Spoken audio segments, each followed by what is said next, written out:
یہ قطعاً محال ہے اور باطل ہے، بلکہ اعلیٰ حضرت علیہ الرحمہ کا فتاوی رضویہ شریف میں 15ویں جلد صفحہ 660 پر آج بھی یہ فتویٰ موجود ہے۔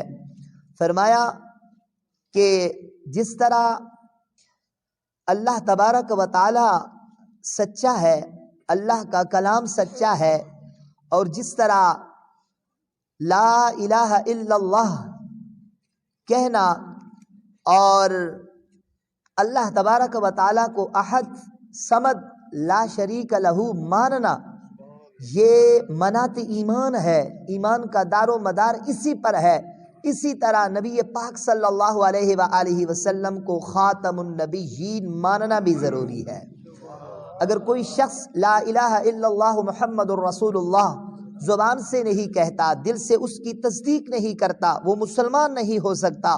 اسی طرح جو شخص عقیدہ ختم نبوت یعنی نبی پاک صلی اللہ علیہ وآلہ وسلم کو خاتم النبیین نہیں مانتا یا اس عقیدے کا اظہار زبان سے نہیں کرتا اور دل سے اس کی تصدیق نہیں کرتا، جس طرح کلمہ طیبہ کا انکار کرنے سے بندہ کافر ہو جاتا ہے، اسی طرح خاتم النبیین نبی پاک صلی اللہ علیہ وسلم کو نہ ماننے سے بھی بندہ کافر ہو جاتا ہے۔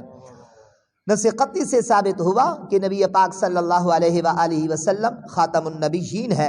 آئیے نبی پاک صلی اللہ علیہ وسلم کے کچھ فرامین اسی عقیدے پر سماعت اور بیان کرنے کی سعادت حاصل کرتے ہیں۔ امام طبرانی علیہ الرحمہ نے معجم کبیر میں اس روایت کو نقل کیا، امام بیہقی نے دلائل النبوہ میں اس روایت کو نقل کیا، اور راوی ہے حضرت سیدنا امیر المؤمنین خلیفہ دوم فاروق اعظم عمر بن خطاب رضی اللہ تعالی عنہ۔ آپ فرماتے ہیں کہ نبی پاک سرور دو عالم صلی اللہ علیہ وآلہ وسلم نے ارشاد فرمایا، جب حضرت سیدنا آدم علیہ السلام سے لغزش واقع ہوئی تو انہوں نے رب کریم کی بارگاہ میں عرض کی، یا رب اسألک بحق محمد ان غفرت لی، اے رب کریم میں تجھے محمد مصطفیٰ صلی اللہ علیہ وسلم کا واسطہ دے کر سوال کرتا ہوں یہ کہ میری مغفرت فرما۔ اس سے ایک عقیدہ یہ بھی ثابت ہوا کہ اللہ کی بارگاہ میں نبی پاک صلی اللہ علیہ وسلم کا وسیلہ پیش کرنا یہ حضرت آدم کی سنت مبارکہ ہے۔ الغرض اللہ تبارک و تعالیٰ نے ارشاد فرمایا، اے آدم تو نے محمد مصطفیٰ صلی اللہ علیہ وسلم کو کیسے پہچانا؟ ابھی تو میں نے اسے پیدا ہی نہیں کیا۔ تو حضرت آدم علیہ السلام نے عرض کی، اے رب کریم جب تو نے مجھے اپنی دست قدرت سے بنایا اور میرے اندر مجھ میں اپنی روح پھونکی اور میں نے اپنا سر اٹھایا اوپر کی طرف تو میں نے عرش کے پایوں پر لکھا ہوا پایا لا الہ الا اللہ محمد الرسول اللہ، تو میں سمجھ گیا، میں نے جان لیا کہ اللہ نے اپنے پاک نام کے ساتھ اسی کا نام ملایا ہوگا جو اللہ تبارک و تعالیٰ کو تمام جہان سے زیادہ پیارا ہوگا۔ رب کریم نے فرمایا، قد صدقت یا آدم، اے آدم تو نے سچ ہی کہا، انہ لاحب الخلق الی، نبی پاک صلی اللہ علیہ وآلہ وسلم مجھے تمام جہان سے زیادہ پیارے ہیں۔ اور پھر فرمایا وَإِذَا سَأَلْتَنِي بِحَقِّهِ، اور جب تو نے نبی پاک صلی اللہ علیہ وسلم کا واسطہ دے کر سوال کیا، قَدْ غَفَرْتُ لَكَ، تو میں نے اس کے واسطے سے تیری مغفرت فرما دی اور تیری لغزش معاف فرما دی۔ زیادت طبرانی، امام طبرانی علیہ الرحمہ نے ان الفاظ کا اضافہ کیا کہ حدیث مبارکہ میں یہ بھی الفاظ ہے، رب کریم نے فرمایا اے آدم وَهُوَ آخِرُ الْأَنْبِيَاءِ مِنْ ذُرِّيَّتِكَ، کہ وہ سب سے پچھلے نبی ہے اور تیری اولاد میں سے ہے۔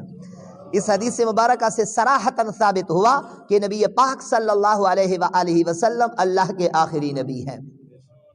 صاحبو، عقیدہ ختم نبوت بیان کرنے کے لیے ایسی محفل سجانا، اعلان کروانا اور عقیدہ ختم نبوت بیان کرنا، احباب کا یہاں آ کر عقیدہ ختم نبوت کو سننا، یہ حضرت بلال کی سنت مبارکہ بھی ہے، صحابہ کرام رضوان اللہ تعالی علیہم اجمعین کی سنت مبارکہ بھی ہے، اور پیارے مصطفیٰ صلی اللہ علیہ وسلم کی سنت مبارکہ بھی ہے۔ حدیث مبارکہ سنیے، تاجدار ختم نبوت زندہ باد زندہ باد، تاجدار ختم نبوت زندہ باد زندہ باد، تاجدار ختم نبوت زندہ باد زندہ باد۔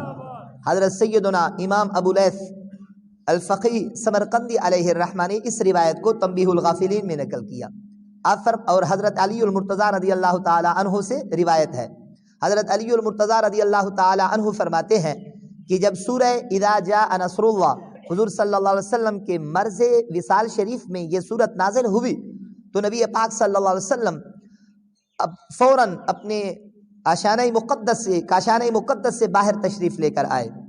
5 شنبے کا دن تھا. حضرت بلال سے فرمایا اے بلال جاؤ اور مدینہ منورہ کے گلیوں میں اور بازاروں میں اعلان کر کے آؤ کہ اے نبی کے غلاموں، نبی پاک صلی اللہ علیہ وآلہ وسلم کی سنت اور وصیت سننے کے لیے مسجد نبوی میں پہنچو. حضرت بلال رضی اللہ تعالی عنہ نے اعلان کیا تو جو بھی اعلان سنتا رہا، وہ چھوٹا تھا یا بڑا تھا، وہ فوراً مسجد نبوی میں نبی پاک صلی اللہ علیہ وسلم کی وصیت سننے کے لیے تشریف لے کر آئے. یہاں تک کہ انہوں نے اپنے گھروں کے دروازے بھی کھلے چھوڑ دیے، بلکہ یہاں تک کہ جو کنواریاں تھی وہ پردے سے بھی باہر آئے نبی پاک صلی اللہ علیہ وسلم کی فرمان سننے کے لیے. مسجد نبوی صحابہ کرام سے بھر گئی. حضور بار بار فرما رہے تھے کہ پچھلوں کے لیے جگہ وسیع کرو، پچھلوں کے لیے جگہ وسیع کرو. جب سب کے سب صحابہ کرام مسجد نبوی میں پہنچے تو نبی پاک صلی اللہ علیہ وآلہ وسلم نے منبر شریف پر قیام فرمایا اور آپ صلی اللہ علیہ وآلہ وسلم نے خطاب فرمایا. خطاب کے الفاظ کیا تھے؟ پیارے مصطفیٰ صلی اللہ علیہ وآلہ وسلم صحابہ کرام سے مخاطب ہو کر فرمانے لگے انا محمد بن عبداللہ بن عبد المطلب بن ہاشم، کہ میں محمد بن عبداللہ بن عبد المطلب بن ہاشم ہوں، العربی الحرمی المکی، کہ میں عربی ہوں اور حرم محترم کا رہنے والا ہوں، مکہ معظمہ کا رہنے والا ہوں. اور پھر آخر میں حضور صلی اللہ علیہ وسلم نے ارشاد فرمایا لا نبی بعدی، میرے بعد کوئی نبی نہیں. اعلان کس نے کروایا؟ حضرت بلال نے اعلان کروایا. حضور صلی اللہ علیہ وسلم نے اعلان کروایا، حضرت بلال نے اعلان کیا. صحابہ کرام اس مجلس میں آئے، پیارے مصطفیٰ نے عقیدہ ختم نبوت بیان کیا. معلوم ہوا عقیدہ ختم نبوت کے لیے اعلان کروانا، اشتہارے چھپوانا، فلیکس چھپوانا، یہ نبی پاک صلی اللہ علیہ وسلم کی سنت مبارکہ ہے. اور یہ اعلان کرنا کہ آؤ عقیدہ ختم نبوت سنو، یہ حضرت بلال رضی اللہ تعالی عنہ کی سنت مبارکہ ہے. اور منبر پر تشریف فرما ہو کر عقیدہ ختم نبوت بیان کرنا یہ پیارے مصطفیٰ کی سنت مبارکہ ہے. اور عقیدہ ختم نبوت کو سننا یہ اگر سنت ہے تو صدیق کی سنت ہے، یہ اگر سنت ہے تو فاروق اعظم کی سنت ہے، یہ اگر سنت ہے تو حضرت عثمان غنی کی سنت ہے، یہ اگر سنت ہے تو حضرت علی المرتضیٰ کی سنت ہے، یہ اگر سنت ہے تو حسنین کریمین کی سنت ہے. یعنی تمام صحابہ کرام کی یہ جو اس وقت موجود تھے ان کی یہ سنت مبارکہ ہے کہ وہ نبی علیہ السلام سے عقیدہ ختم نبوت سنا کرتے تھے. یعنی آج علامہ قاری محمد صابر حسین چشتی کو نبی پاک صلی اللہ علیہ وسلم کی سنت پر عمل بھی نصیب ہو رہا ہے، حضرت بلال کی سنت پر عمل بھی نصیب ہو رہا ہے، اور آپ حضرات کو صحابہ کرام کی سنت پر عمل نصیب ہو رہا ہے. اس فقیر بندہ ناچیز کو پیارے مصطفیٰ کی سنت پر عمل نصیب ہو رہا ہے کہ آج ہم سب عقیدہ ختم نبوت کو بیان بھی کر رہے ہیں اور بڑے دل و جان سے اسے سن بھی رہے ہیں. اللہ تبارک و تعالی ہم سب مسلمانوں کو عقیدہ ختم نبوت پر قائم اور دائم رکھے. اگر ہمیں اس عقیدے کے لیے ایک جان کیا لاکھوں جان دینے کی ضرورت بھی پڑی تو ہم کروڑوں لاکھوں جان بھی اس عقیدے پر قربان کر دیں گے. لیکن کبھی اس عقیدے پر ہم کسی کے ساتھ ہم یہ نہیں کریں گے کہ ہم کسی کے ساتھ معاملہ طے کریں اور نعوذ باللہ اس عقیدے سے ہم منحرف ہو جائیں. نبی پاک صلی اللہ علیہ وآلہ وسلم کا جو عقیدہ ختم نبوت ہے صاحبو، یہ ایسا عقیدہ ہے کہ مسلمان تو اس کی گواہی دیتے ہیں، اس عقیدے کی گواہی تو جانوروں نے بھی دی ہے، اس عقیدے کی گواہی تو دراز گوش ایک گدے نے بھی دی ہے. سنیے، سماعت کیجئے. امام طبرانی علیہ الرحمہ نے اس روایت کو معجم اوسط میں، امام طبرانی علیہ الرحمہ نے اس روایت کو معجم صغیر میں، اور حضرت سیدنا امام حاکم نے اس کو کتاب المعجزات میں، اور اسی طرح حضرت سیدنا باقی احادیث مبارکہ باقی کتابوں سے بھی یہ عقیدہ ثابت ہے، یہ روایت ثابت ہے. راوی ہے حضرت سیدنا فاروق اعظم رضی اللہ تعالی عنہ. آپ فرماتے ہیں کہ نبی پاک سرور دو عالم صلی اللہ علیہ وسلم تشریف فرماتے. بنی سلیم کا ایک شخص جو دیہات کا رہنے والا تھا وہ حضور کی بارگاہ میں حاضر ہوا اور وہ گوہ کا شکار کر کے لایا تھا. اس نے وہ گوہ، یہ ایک جانور ہے، اس کے نبی پاک صلی اللہ علیہ وسلم کے سامنے وہ ڈال دی اور کہا مجھے لات و عزا کی قسم جب تک یہ جانور یا رسول اللہ تم پر ایمان نہیں لے کر آئے گا میں اس وقت تک ایمان نہیں لے کر آؤں گا۔ نبی پاک صلی اللہ علیہ وسلم نے یہ نہیں فرمایا کہ یہ جانور ہے، یہ تو بول ہی نہیں سکتا، یہ میری نبوت و رسالت اور میرے ختم نبوت کا کس طرح گواہی دے گا، اور یہ اللہ کی وحدانیت کا کس طرح گواہی دے گا۔ صاحب نبی پاک صلی اللہ علیہ وسلم نے یہ نہیں فرمایا۔ عقیدہ چونکہ نبی پاک صلی اللہ علیہ وسلم کی ذات اور آپ کی عظمت و عزت کا مسئلہ تھا، حضور نے فوراً اس جانور کو پکارا۔ وہ جانور فصیح زبان، روشن بیان عربی میں نبی پاک صلی اللہ علیہ وسلم سے گفتگو کرنے لگا، حالانکہ جانور گفتگو نہیں کرتے۔ صاحب وہ عرض کرنے لگا لبیکا و سعدیکا یا زین من وافا یوم القیامہ، کہ میں بندگی اور خدمت کے لیے یا رسول اللہ حاضر ہوں، اے مجمع محشر کی زینت، مجمع محشر کی زینت۔ یہ اس جانور نے نبی پاک صلی اللہ علیہ وسلم سے ان الفاظ سے خطاب کیا۔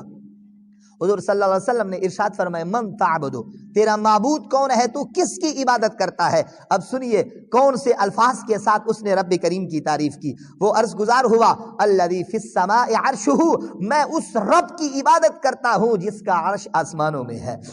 وفی الارض سلطانہ، میں اس رب کی عبادت کرتا ہوں جس کی سلطنت زمین پر ہے۔ وفی البحر سبیلہ، اور میں اس رب کی عبادت کرتا ہوں کہ جس کا راستہ سمندر پر ہے۔ وفی الجنت رحمتہ، اور میں اس رب کی عبادت کرتا ہوں جس کی رحمت جنت میں ہے۔ وفی النار عذابہ، میں اس رب کی عبادت کرتا ہوں جس کا عذاب جہنم میں ہے۔ اللہ تبارک و تعالیٰ کا تعارف آ گیا۔ اب نبی پاک صلی اللہ علیہ وسلم نے اس جانور سے فرمایا، سنیے الفاظ، حضور نے فرمایا من انا، بھلا یہ تو بتا میں کون ہوں۔ اب صاحب سنیے جانور ہو کر لیکن اس کے الفاظ جب آپ سنو گے تو آپ کی زبان سے بے ساختہ سبحان اللہ کے الفاظ نکلیں گے۔ وہ جانور عرض گزار ہوا انت رسول رب العالمین، یا رسول اللہ تم تو رب العالمین کے رسول ہو، وخاتم النبیین، اور تم سب نبیوں میں سے پچھلے نبی ہو۔ قد افلح من صدق، یا رسول اللہ جس نے آپ کی تصدیق کر دی وہ مراد کو ہی پہنچ گیا۔ وقد خاب من کذبک، اور یا رسول اللہ جس شخص نے آپ کو جھٹلایا وہ ہمیشہ کے لیے نامراد رہا۔ اب ایک جانور ہو کر وہ حضور صلی اللہ علیہ وسلم کے عقیدہ ختم نبوت، حضور صلی اللہ علیہ وسلم کے خاتم النبیین ہونے کی گواہی دے، اور ہم انسان اشرف المخلوقات حضور کے امتی، رب کو ماننے والے، حضور کو نبی پاک صلی اللہ علیہ وآلہ وسلم کی نبوت و رسالت کا اعتقاد رکھنے والے، ہم نبی پاک صلی اللہ علیہ وسلم کے عقیدہ ختم نبوت کو بیان نہ کرے، یا عقیدہ ختم نبوت پر ایمان نہ رکھے، یا اگر عقیدہ ختم نبوت پر کوئی ڈاکہ مارے اور ہم اس کی حفاظت نہ کرے تو صاحب ہو سکتا ہے کہ وہ جانور ہم سے بھاری لے جائے، وہ جیت جائے اور ہم اس کے پیچھے رہ جائے۔ تاجدار ختم نبوت زندہ باد، زندہ باد، تاجدار ختم نبوت، تاجدار ختم نبوت۔ اس عرابی نے جب یہ منظر دیکھا تو وہ عرض گزار ہوا یا رسول اللہ آنکھوں سے دیکھنے کے بعد اب کوئی شک شبہ ہی نہ رہا۔ جب میں حاضر ہوا تھا اس وقت میری حالت یہ تھی کہ ساری جہان میں یا رسول اللہ میں آپ کو ہی بڑا دشمن سمجھتا تھا، لیکن یا رسول اللہ قربان ہو جاؤں میں آپ پر، اب میری حالت یہ ہے کہ مجھے اپنے باپ کیا مجھے آپ اپنی جان سے بھی زیادہ پیارے لگتے ہو۔ اور پھر اس نے گواہی دی اشہد اللہ الہ الا اللہ و اشہد انک رسول اللہ، کہ میں گواہی دیتا ہوں اللہ کے سوا کوئی معبود نہیں اور تم اللہ کے سچے رسول ہو۔ آئیے سنیے صاحبو، امام طبرانی نے اس حدیث مبارکہ کو نقل کیا ہے، حافظ ابو نعیم نے اس حدیث مبارکہ کو نقل کیا ہے، امام بہقی نے نقل کیا ہے کہ دلائل النبوہ میں حضرت سیدنا معاذ بن جبل رضی اللہ تعالی عنہ سے مروی ہے۔ جانور بھی نبی پاک صلی اللہ علیہ وسلم کے خاتم النبیین ہونے کی گواہی دے رہے ہیں۔ حضرت معاذ بن جبل رضی اللہ تعالی عنہ فرماتے ہیں جب خیبر فتح ہوا تو حضور صلی اللہ علیہ وآلہ وسلم نے سیاہ رنگ کے ایک دراز گوشت کو دیکھا، دراز گوشت کہتے ہیں گدھے کو، ایک دراز گوشت کو دیکھا، حضور صلی اللہ علیہ وآلہ وسلم نے اس سے کلام تکلم فرمایا۔ وہ تھا دراز گوشت، وہ تھا گدھا، لیکن وہ بھی عربی زبان میں حضور سے کلام کرنے لگا۔ حضور صلی اللہ علیہ وآلہ وسلم نے ارشاد فرمایا مسمکا، تیرا نام کیا ہے؟ تو وہ عرض گزار ہوا یا رسول اللہ میرا نام اسمی یزید بن شہاب، میرا نام تو یزید بن شہاب ہے. روایات مختلف ہے، میں ایک روایت نقل کر رہا ہوں. میرا نام یزید بن شہاب ہے. حضور سرور دو عالم صلی اللہ علیہ وسلم کی بارگاہ میں وہ گدھا، وہ دراز گوش عرض گزار ہوا، یا رسول اللہ میرے دادے کے نسل سے 60 دراز گوش ہوئے، اور ان پر اگر سواری کی ہے تو انبیاء نے کی ہے، ان دراز گوشوں پر انبیاء کے علاوہ کوئی بھی سوار نہیں ہوا. اب آگے کیا اس نے کہا؟ عرض کی یا رسول اللہ قد کنت اتوقعک، یا رسول اللہ مجھے یقینی طور پر توقع ہے ان ترکبنی، کہ آپ مجھے اپنی سواری سے مشرف فرمائیں گے، یعنی مجھ پر سواری فرمائیں گے. اور ساتھ یہ بھی کہا، عرض کی یا رسول اللہ لا تبقی لم یبقى من نسل جدی غیری ولا من الانبیاء غیروں کا، یا رسول اللہ میرے دادے کے نسل سے میرے علاوہ کوئی باقی دراز گوش نہ بچا، اور انبیاء میں سے آپ کے علاوہ کوئی نبی نہ بچا. آخری نبی آپ ہو، دراز گوش ہو کر، ایک گدھا مبارک ہو کر. مبارک اس لیے کہہ رہا ہوں کہ نبی پاک صلی اللہ علیہ وسلم کے ساتھ اس کو نسبت ہو گئی. شاب سنیے، اب عرض کر رہا ہے یا رسول اللہ میرے دادے کے نسل سے میرے علاوہ کوئی اور دراز گوش نہ بچا، اور انبیاء میں سے آپ کے علاوہ کوئی باقی نبی نہ رہا. یعنی آپ آخری نبی ہے. اب دراز گوش ہو کر، ایک گدھا ہو کر، اگر وہ حضور کی خاتم النبیین ہونے کی گواہی دے، ہم انسان اشرف المخلوقات حضور کی غلامی کا دعویٰ کرنے والے، رب کریم کے بندگی کا دعویٰ کرنے والے، ہم عقیدہ ختم نبوت نہ رکھے، یا عقیدہ ختم نبوت کا پرچار نہ کرے، یا عقیدہ ختم نبوت پر کوئی ڈاکہ مارے، اور ہم عقیدہ ختم نبوت کے ادنا پہرے دار محافظ نہ بنے، تو سمجھ لو ہو سکتا ہے ہمارا انجام، ہو سکتا ہے یہ گدھا ہم سے نمبر لے جائے اور ہم پیچھے رہ جائیں. الغرض صاحب مقام اس کو کیا ملا؟ وہ گدھا عرض گزار ہوا یا رسول اللہ اس سے پہلے میرا مالک یہودی تھا، وہ مجھ پر سواری کرتا تھا اور میں قصداً اسے گرا دیتا تھا. کیوں؟ اس لیے کہ مجھے یقین تھا کہ مجھ پر اگر سوار ہوں گے تو نبی پاک صلی اللہ علیہ وسلم خاتم النبیین ہی سوار ہوں گے. یا رسول اللہ اس وجہ سے وہ مجھے مارتا تھا، اور یا رسول اللہ وہ مجھ پر ظلم کرتا تھا، کھانا نہیں دیتا تھا، گھاس نہیں دیتا تھا، پانی پینے کے لیے نہیں دیتا تھا، لیکن میں سب کچھ یا رسول اللہ آپ کے لیے برداشت کرتا رہا. اور مقام کیا ملا؟ صاحب حضور کی بارگاہ میں حاضر ہوتا تھا. اگر حضور نے کسی صحابی کو بلانا ہوتا تو حضور صلی اللہ علیہ وآلہ وسلم اسی دراز گوشت کو بیچ دے، فرمائے جاؤ میرے یار صدیق کو بلا کر لے آؤ، فرمائے جاؤ میرے یار فاروق کو بلا کر لے آؤ، فرمائے جاؤ میرے یار عثمان کو بلا کر لے آؤ، فرمائے جاؤ میرے یار علی کو بلا کر لے آؤ، فرمایا میرے نواسے حسنین کریمین کو بلا کر لے آؤ. اب یہ دراز گوشت حضور صلی اللہ علیہ وسلم کے اشارے کو سمجھ لیتا، اس صحابی رسول کے گھر جاتا، دروازے پر سر مارتا، جب صاحب خانہ باہر آتا تو اشارے سے عرض کرتا حضور یاد فرما رہے ہیں. ایک دراز گوشت کو علم ہے کہ حضور بھی سیدنا صدیق اکبر حضور کے غلام ہے، فاروق اعظم حضور کے غلام ہے، عثمان غنی حضور کے غلام ہے، حضرت علی المرتضیٰ حضور کے غلام ہے، اور آج اشرف المخلوقات میں سے کچھ ایسے لوگ بھی ہیں جو نبی پاک صلی اللہ علیہ وسلم کے ان یاروں پر لعن و تان کرتے ہیں اور تان و تشنیع کرتے ہیں. میں یہی کہتا ہوں اس گدھے کا تو مقام بھی بڑا ہے، وہ لوگ اس گدھے کے پیشاب سے بھی بدتر ہے جو نبی پاک صلی اللہ علیہ وسلم کے پیارے صحابہ کرام یا نبی پاک صلی اللہ علیہ وسلم کے اہل بیت کرام پر تان و تشنیع کرتے ہیں. حضور صلی اللہ علیہ وآلہ وسلم کے صحابہ کرام سارے انبیاء کے صحابہ سے اعلیٰ، اور حضور کی آل سارے انبیاء کی آل سے اعلیٰ اور افضل ہے. حضرت سیدنا جبیر، امام طبرانی نے موجم کبیر میں، میں ختم کر رہا ہوں، امام طبرانی موجم کبیر میں حضرت سیدنا جبیر بن مطعم رضی اللہ تعالی عنہ فرماتے ہیں میں ملک شام میں چلا تجارت کے لیے، وہاں مجھے ایک شخص ملا اور کہنے لگا تمہارے ہاں کسی نبی نے نبوت کا دعویٰ کیا ہے؟ میں نے کہا ہاں. تو وہ کہنے لگا اگر میں تجھے ان کی تصویر دکھاؤں تو تم پہچان لو گے؟ میں نے کہا ضرور پہچان لوں گا. وہ مجھے اپنے گھر لے کر گیا، ایک کمرہ تھا اس میں تصویریں لگی ہوئی تھی، وہاں نبی پاک صلی اللہ علیہ وسلم کی مجھے تصویر منیر نظر نہیں آئی. ایک دوسرا شخص آیا, ہم اسی تصویریں دیکھنے میں مشغول تھے. وہ کہنے لگا کیا کر رہے ہو؟ تو ہم نے سارا واقعہ بیان کر دیا. وہ ہمیں اپنے گھر لے کر گیا. وہاں جب میں گیا تصویروں سے گمرہ برا ہوا تھا. مجھے پیارے مصطفیٰ کی تصویر منیر نظر آئی. لیکن میں کیا دیکھ رہا ہوں؟ حضور صلی اللہ علیہ وآلہ وسلم کے پیچھے ایک شخص بیٹھا ہوا ہے, حضور کے قدمین شریفین کو دونوں ہاتھوں سے پکڑے ہوئے ہے.